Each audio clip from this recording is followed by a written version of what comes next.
Que Jesus nos abençoe e nos dê a condição ideal para bem entendermos o tema que hoje vamos estudar. Nada é por acaso, né?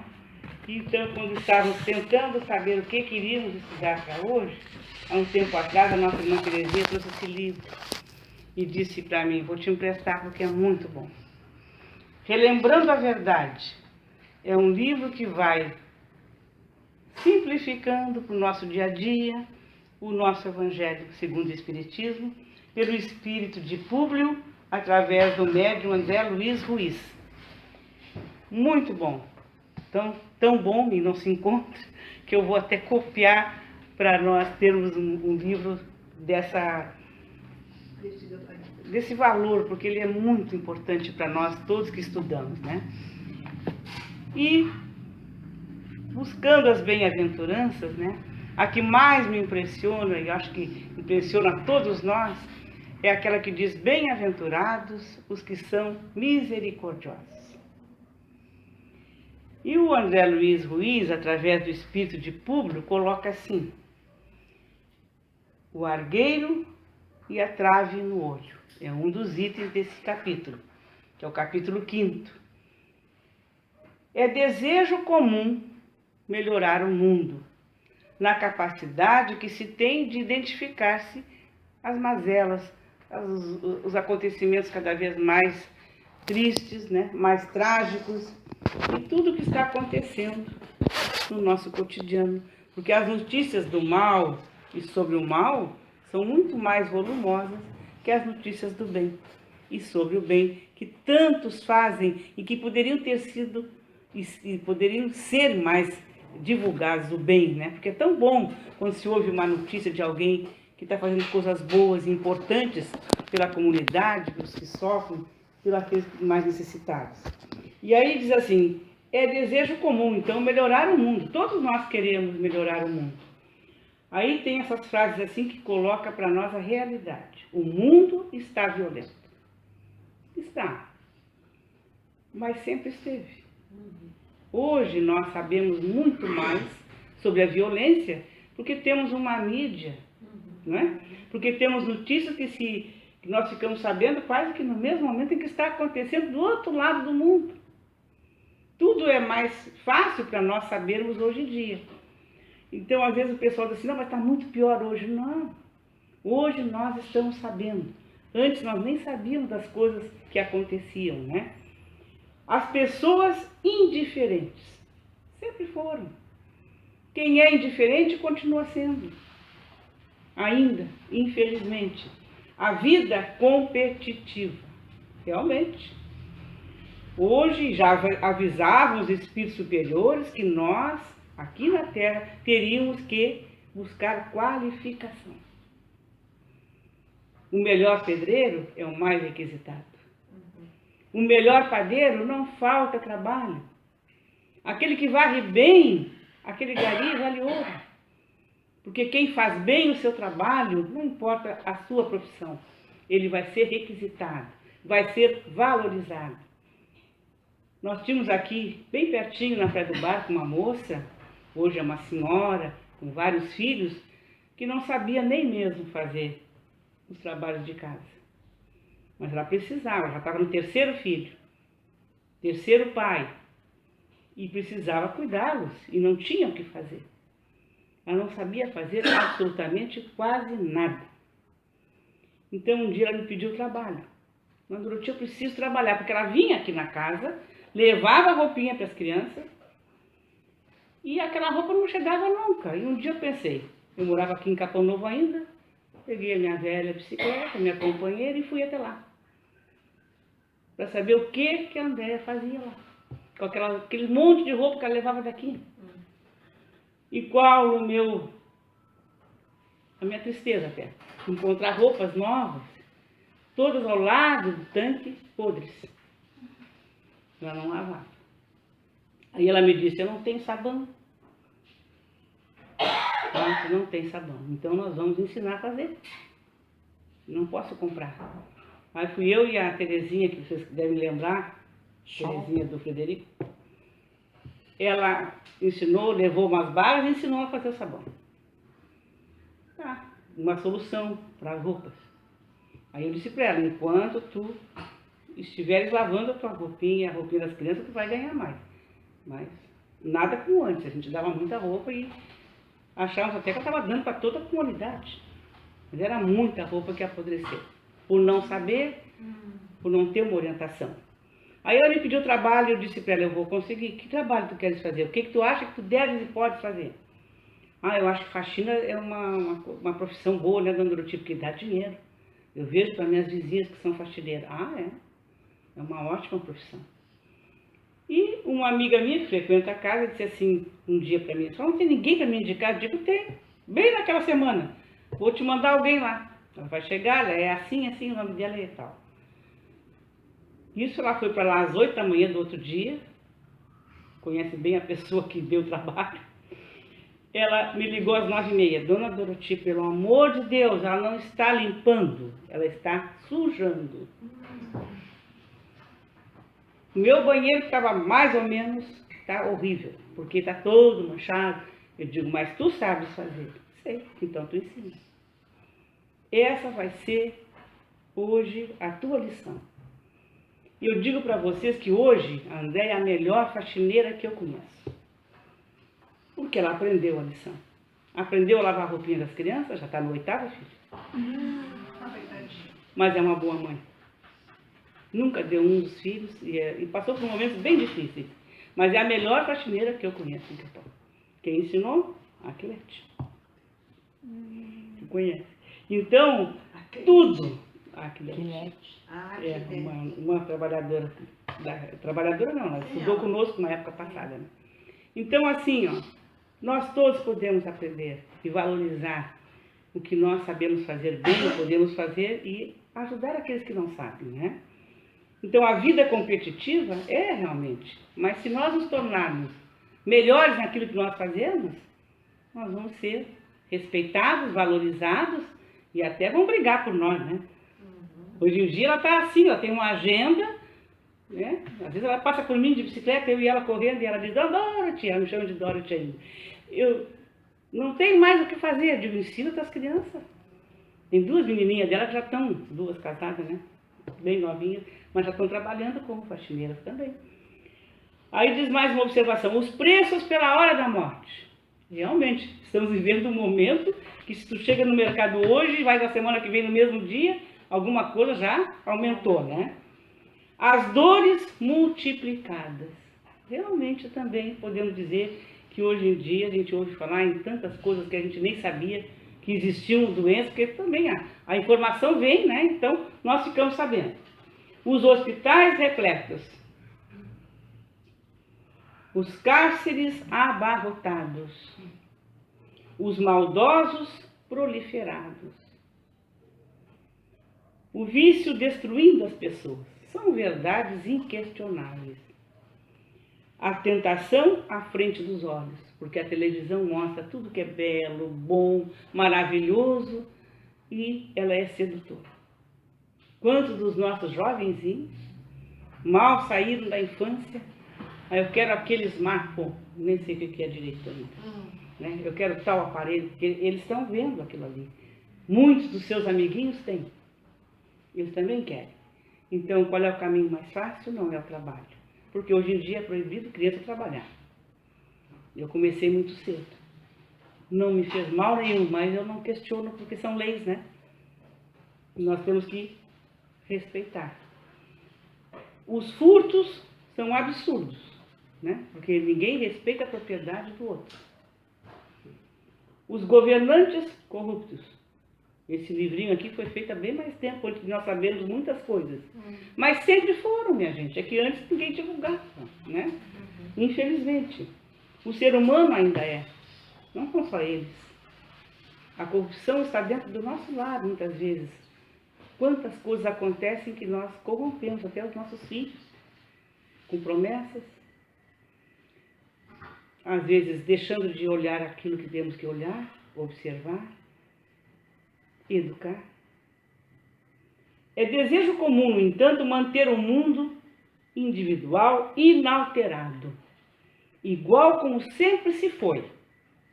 No mundo individual, que é aquele que só nós sabemos e muitos nem querem saber, seguimos falando palavrões. Por quê? Mas tem gente que ainda fala. Agredindo com gestos, pensando mal, que é pior. Porque nós achamos que estamos pensando, ninguém sabe. Quantos sabem? Quantos que estão ao nosso lado observando o que estamos pensando? Maldizendo as pessoas, vociferando contra tudo. E olha essa frase, quem não conhece? Quem cala, consente. Se ouve muito, né? Não leve desaforo para casa. Eu tinha uma amiga assim, hoje, graças a Deus, ela disse que está engolindo muito sapo. Mas o que é isso? Persistência, né? Bateu, levou. Essa é outra frase que se ouve. Não nos metemos na vida dos outros para que possamos nos manter protegidos contra a ingerência alheia em nossos interesses. Primeiro os meus, depois os de Mateus. Tem gente que ainda diz isso. Não me meto com os outros para que não se metam comigo. Pensem bem, são frases que nós escutamos. Ansiamos por suplantar nossos semelhantes nas competições da vaidade. O mundo é dos espertos. O importante não é ser, é parecer. Ainda tem muitos irmãos nossos que acham que parecendo bons, parecendo de outra classe social, vão ser mais valorizados. Quando nós sabemos que nós temos que ser para nós mesmos nos respeitarmos. Parecer jamais. Ansiamos por suplantar nossos semelhantes e desejamos ganhar sempre mais dinheiro nos produtos e bens que encarecemos para atender o quê? A nossa cobiça. Nós vemos comerciantes quase que um do lado do outro, cada um com um preço. Por quê? Né? Para ganhar mais. É preciso levar vantagem em tudo, certo? Quem pode mais, chora menos. São coisas do nosso cotidiano, minha gente. Desgastamos nossos corpos nos abusos de todas as ordens, proliferando dores desnecessárias. E aí se ouve uma frase. É adrenalina pura. Não se ouve isso? Desgastamos então, né? Desejamos planos de saúde de primeira, valorizando mais o hospital do que a própria saúde. Abusando de tudo e nos orgulhando do tratamento. Medicina de primeiro mundo. Quem precisa disso se cuidar? Quem precisa disso se não abusar?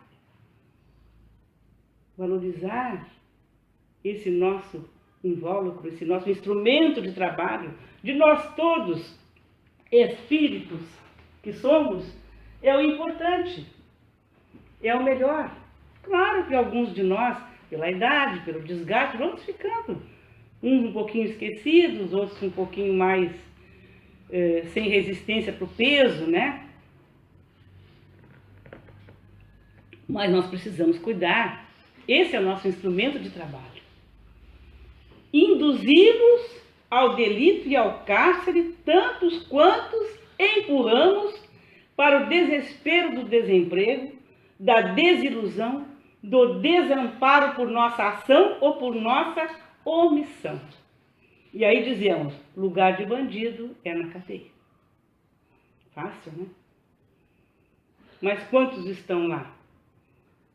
Porque nós não olhamos para eles como seres humanos, irmãos nossos de caminhada, necessitando às vezes apenas de um olhar e de um abraço.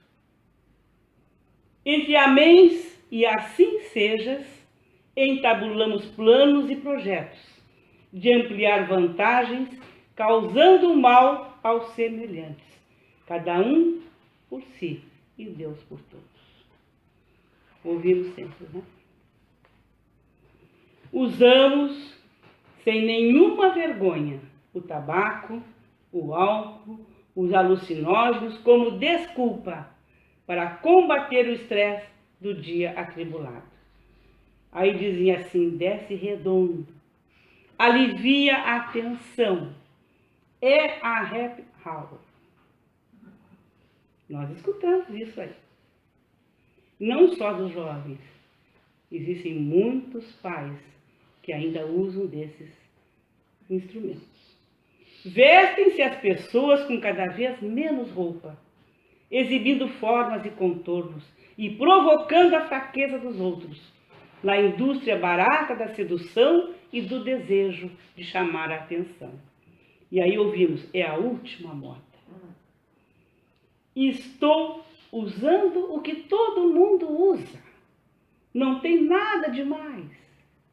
Nós ouvimos. Porque parece que todo mundo Maria vai com as outras.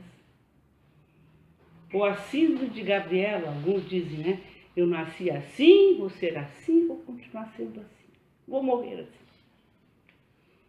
Buscamos sempre uma forma de conseguir vantagens indevidas, nos furtos dissimulados com que aumentamos nossos ganhos. Não durmo de touca, dizia o esperto.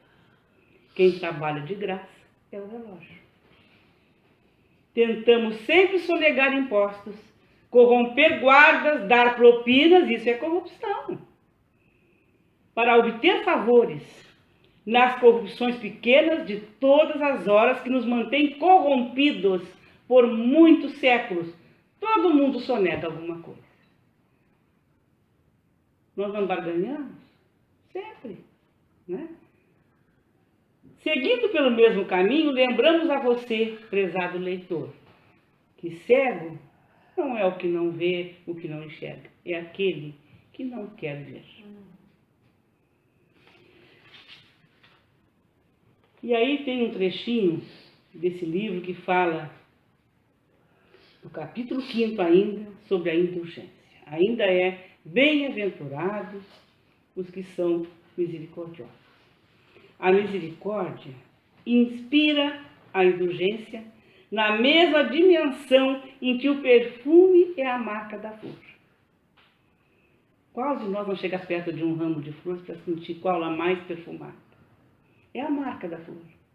Então, a misericórdia inspira a indulgência. Nós sabemos perdoar e perdoar a nós mesmos. Viver no clima desse sentimento significa ver o bem em todas as coisas como reflexo da genética divina em tudo o que o nosso Criador fez. Ver o bem é entender que aquele que se fixa ainda na visão do erro nega a Deus o reconhecimento da sua perfeição. Porque Deus não nos criou para fazer o mal. Ele quer ver todos nós felizes e bem.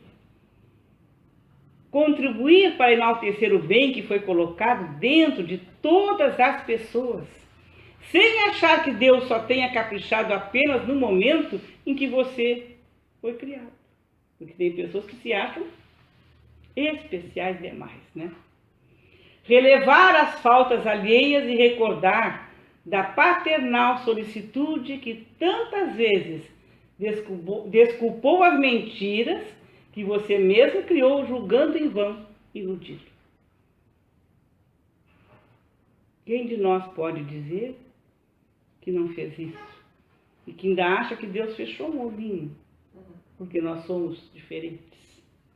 Adoçar a acidez dos comentários, defender a doçura do nosso Pai Criador, tornando-se seu porta-voz encarnado.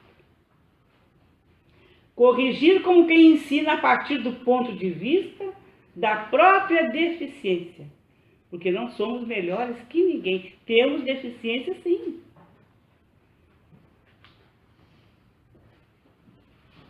A condição de vida, a reciprocidade, está na base de todas as relações humanas. Se pedires a oração ensinada por Jesus, que Deus nos perdoe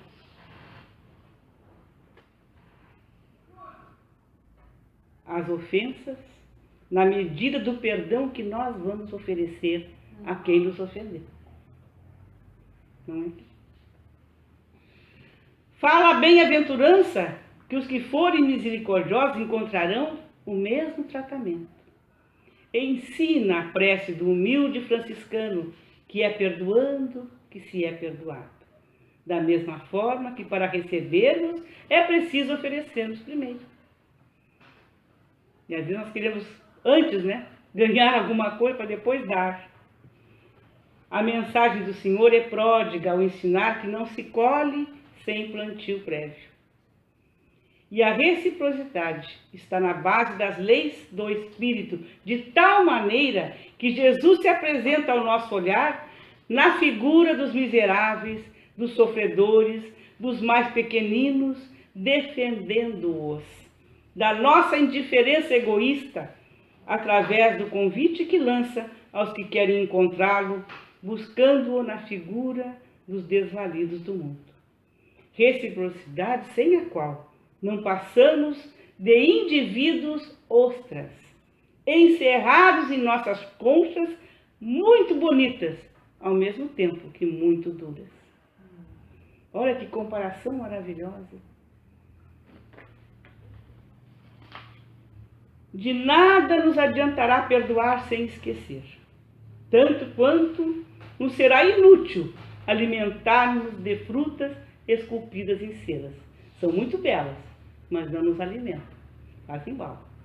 Entender e exercitar o perdão é reconhecer a própria imperfeição. Olha que coisa linda.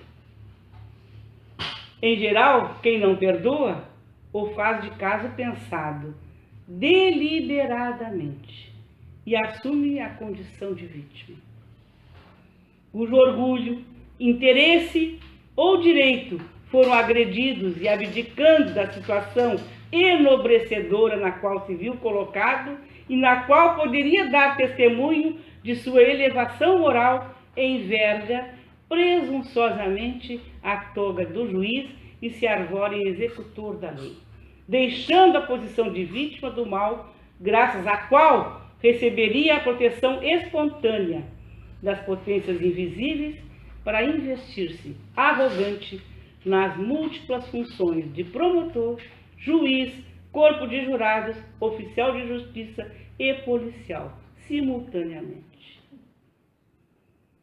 A criatura que errou contra nós, ainda que a perdoemos, não se livrará da responsabilidade de corrigir os efeitos negativos que o erro produziu. Por isso, o perdão não tem o condão de beneficiar apenas aquele que perdoa, mas também aquele que errou. O perdão liberta e ajuda-nos sempre. Para finalizar, ele conta aqui sobre o óbolo da viúva. Mas ele conta de uma forma diferente, eu achei muito lindo que ele colocou assim. Nós pensamos assim: se ficar rico, construirei uma creche. Olha só. Como sempre jogo e nunca ganho, a criança sem amparo é culpa de Deus que não me ajuda. Ele tinha que me dar um acerto de vez em quando. Se conseguir tal trabalho, prometo que ajudarei os velhinhos asilados. Acho que Deus não gosta de velho, pois não me ajuda a conseguir emprego.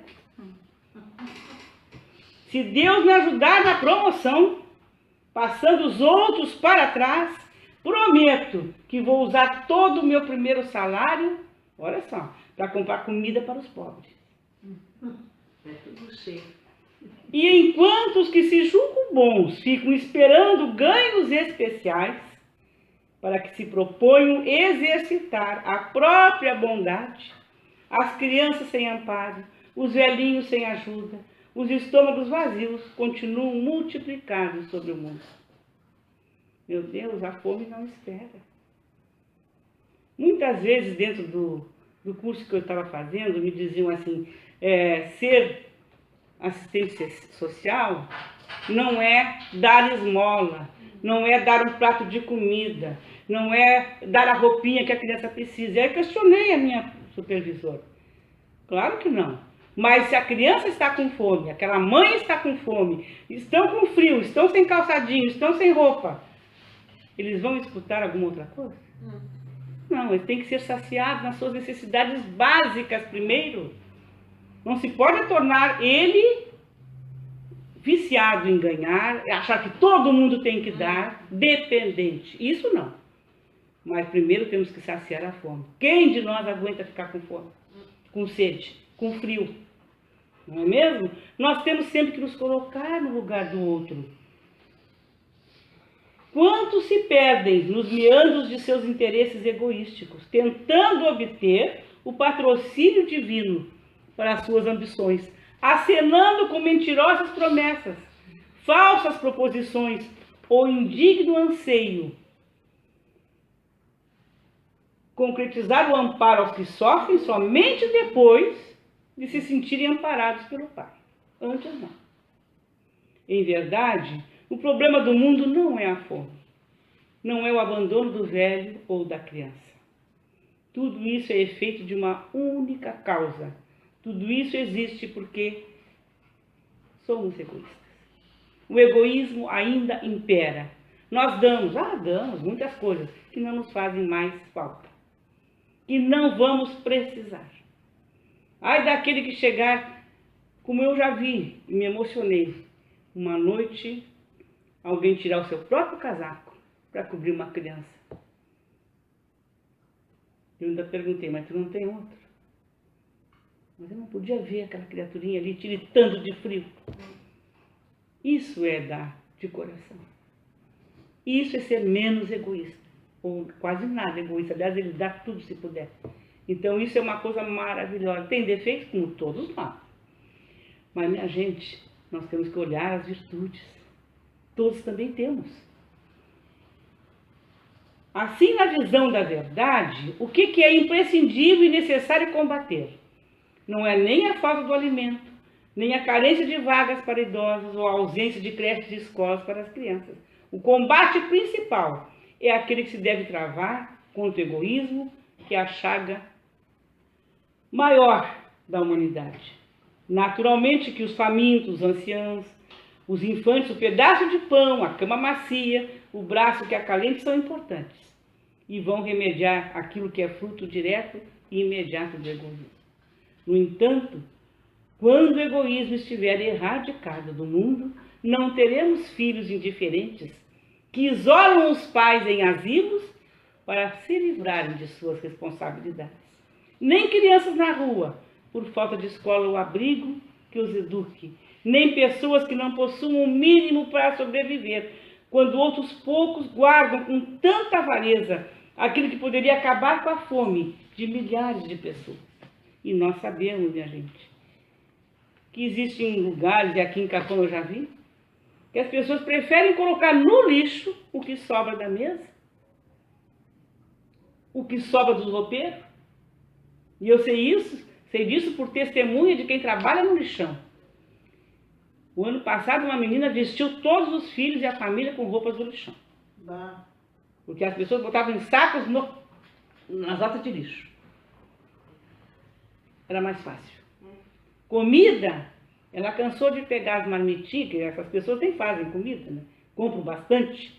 Sobrou, só fecha no saquinho e bota no lixo. E ela disse, eu não tenho vergonha de lhe dizer, dona Dorotia, eu cansei de comer comida do lixo. Podiam deixar bem bonitinho. Fora do lixo, no saquinho. Fora do lixo. Quantas pessoas vão buscar, né?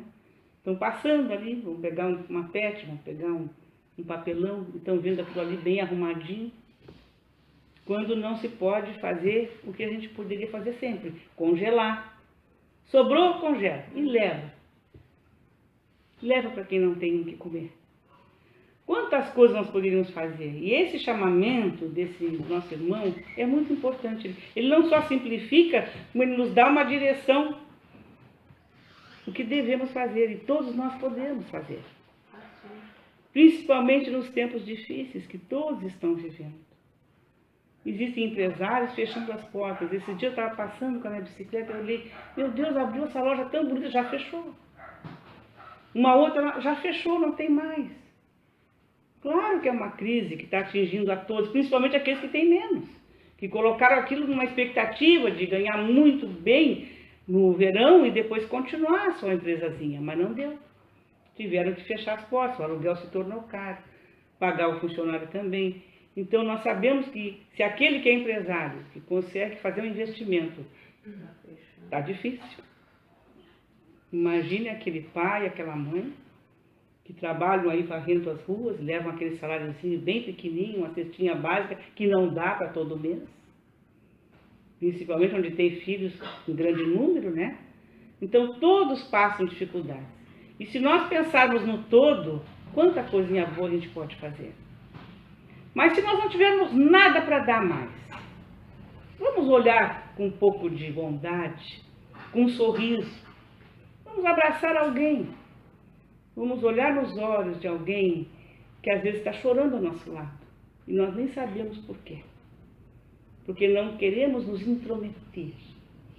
Porque não queremos nos comprometer. Nos envolver. É o mais difícil. Egoísmo, né?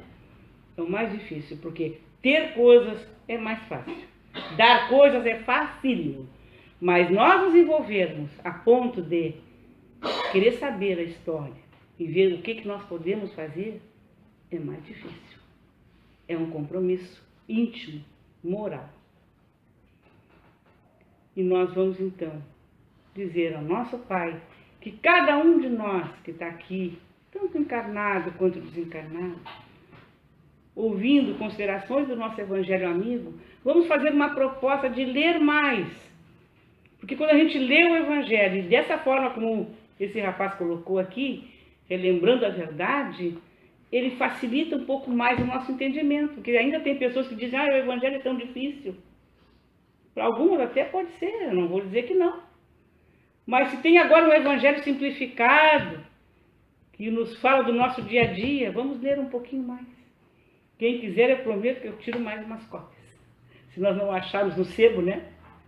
Então nós vamos encerrar, vamos pedir para a nossa irmãzinha Lúcia fazer o encerramento. Vamos mais uma vez nos propor a fazer o nosso melhor. Que assim seja.